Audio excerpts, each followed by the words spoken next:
Hi, I'm Erica Martin, and welcome to our Heart NSTA Trust video presentation on carrying out data entry retrieval processes.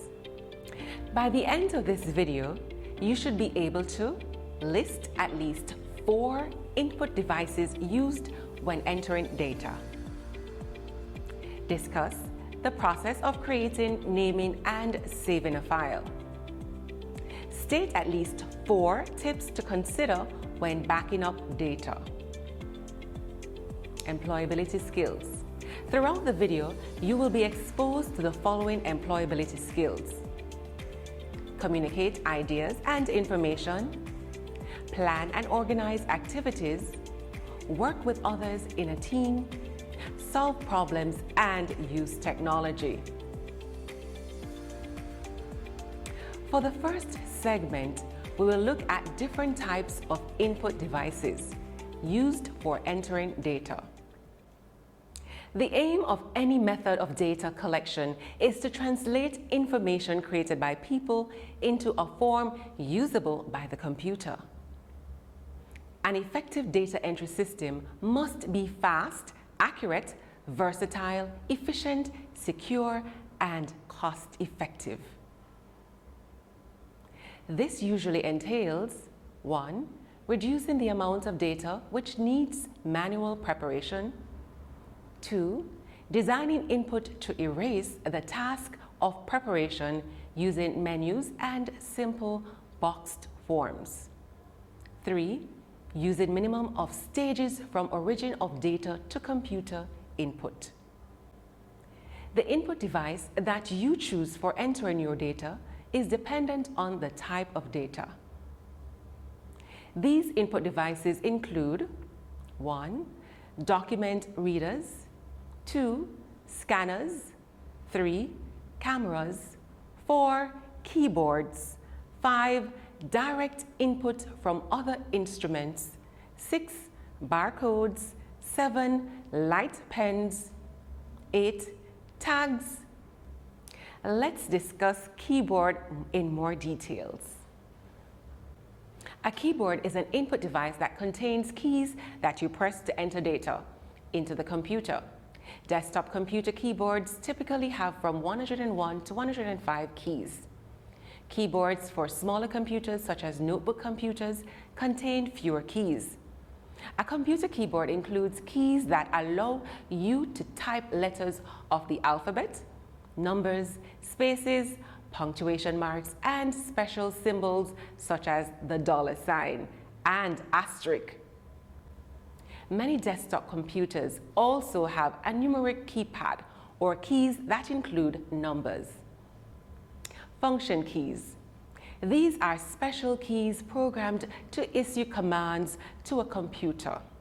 For example, F1. Special keys. These are used in combination with the function keys. For example, Shift, Control, Alt, and others. Arrow cursor keys. These are the keys that have arrows pointing up, down, left, and right. Toggle keys. These are keys that switch between 2 different states.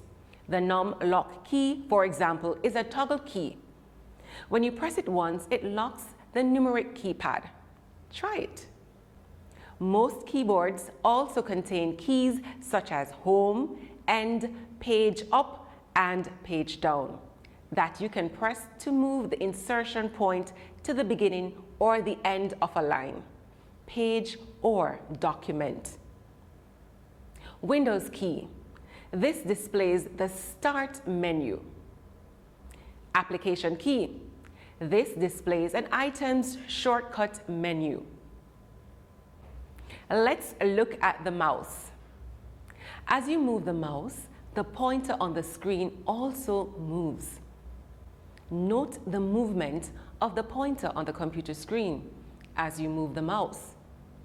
Do you observe synchronization between them? For example, when you move the mouse to the left, the pointer moves left on the screen. When you move the mouse to the right, the pointer moves right on the screen, and so on. You use the mouse to move the pointer on the screen to an object such as button, menu, an icon, a link, text, or picture. Then you press or click the mouse button to perform a certain action on that object.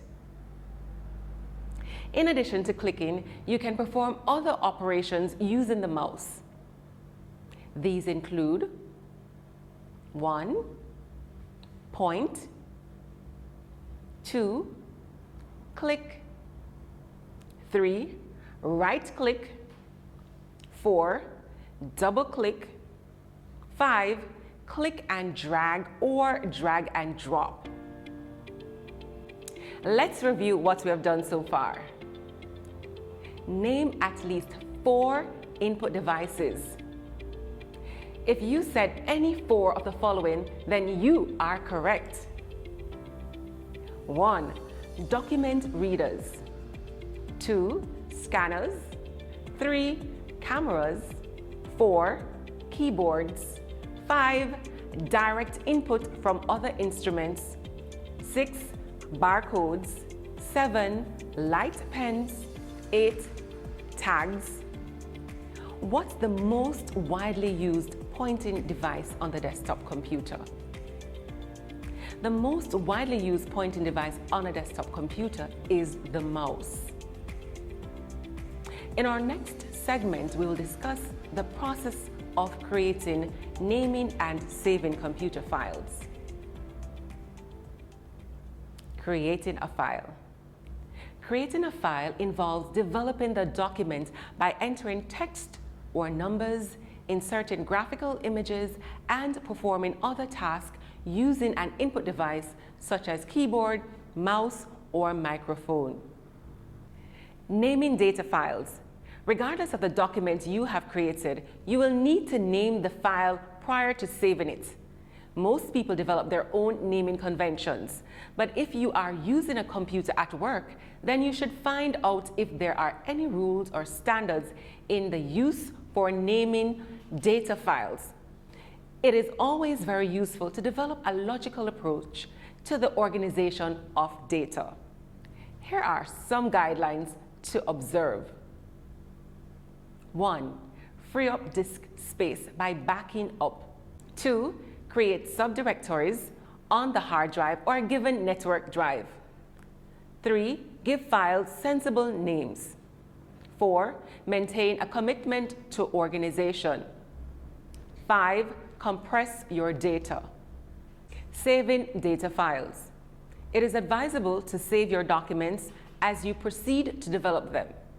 This will prevent possible loss due to computer malfunction or a loss of electricity. There are several ways to save a document. You can 1. Select the Save or Save As option on the File menu bar. Or 2. Click the Save icon on the standard toolbar. These methods have become almost universal in most application software. When you give the command to save, you will first be asked to give your document a file name unless it has one already. Then the file name that you have typed in will now become your means of contact with that document.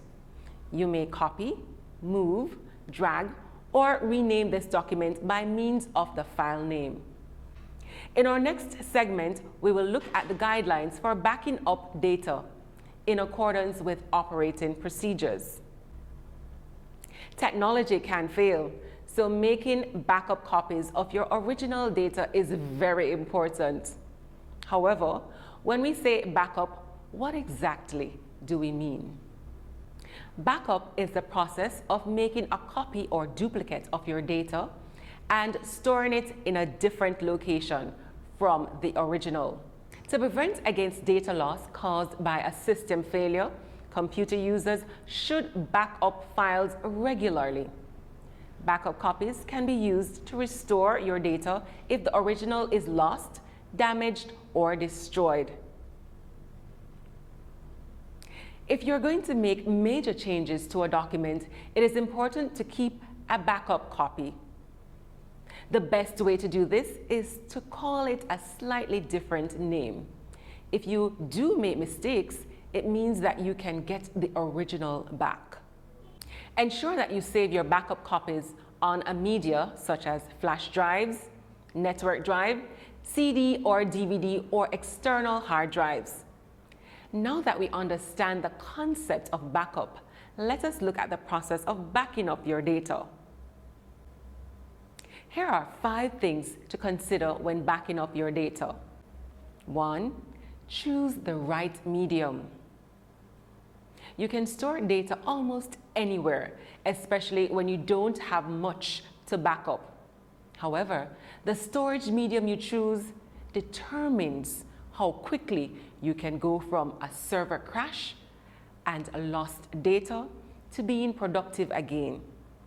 The best storage medium allows you to store large amounts of data, but also makes recovery quick. Test your backups. How do you know your backups aren't corrupted? One common unforeseen failure in data backup plan is corrupted files. Found only once a catastrophic failure has occurred. You simply don't know the integrity of your backup unless you test them. The frequency of when you test your backups ultimately depends on the value of your specific data.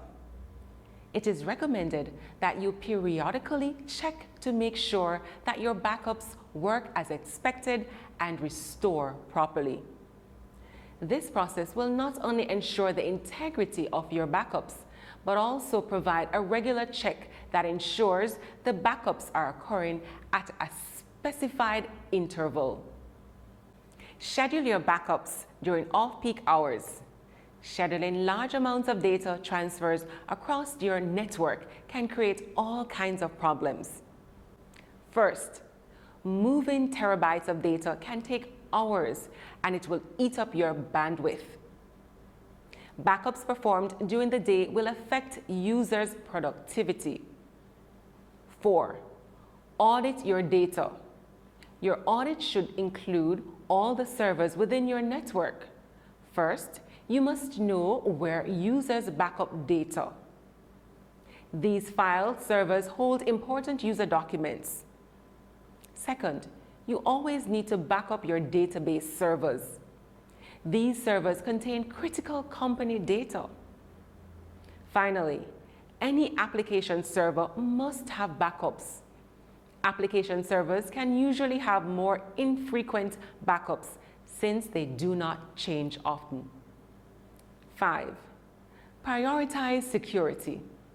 The last thing to consider is security, but it's probably one of the most important.